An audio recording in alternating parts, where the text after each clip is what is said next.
السلام علیکم ورحمۃ اللہ۔ پاکستان قومی زبان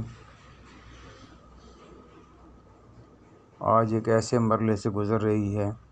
کہ ملک کے کونے کونے پر قومی زبان کے نفاذ کے لیے مطالبات ہو رہے ہیں۔ 25 فروری کا دن یوم تجدید عہد کے طور پر منایا گیا اور تحریک نفاذ اردو پاکستان کے زیر اہتمام راولپنڈی، اسلام آباد، پشاور، منڈی بہاؤالدین، لاہور، وہاڑی،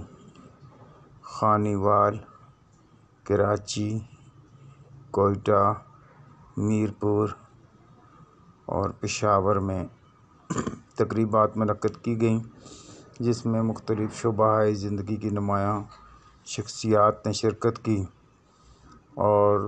تحریک نفاذ اردو پاکستان کے اس مطالبے کا اعادہ کیا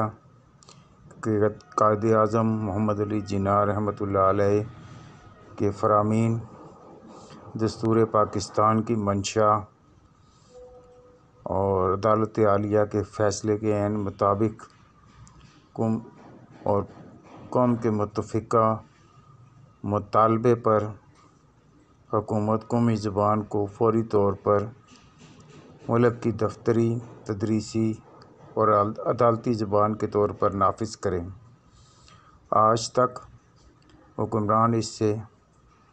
پہلو تہی کرتے رہے ہیں اور بقول قائد اعظم رحمۃ اللہ علیہ کے وہ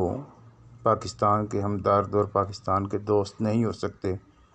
جو قومی زبان اردو کے مقابلے میں کسی بھی اور زبان کی حمایت کرتے ہوں۔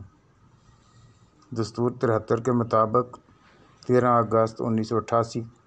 کو قومی زبان نافذ ہو جانا چاہیے تھی، لیکن ابھی تک یہ مرحلہ نہیں آیا۔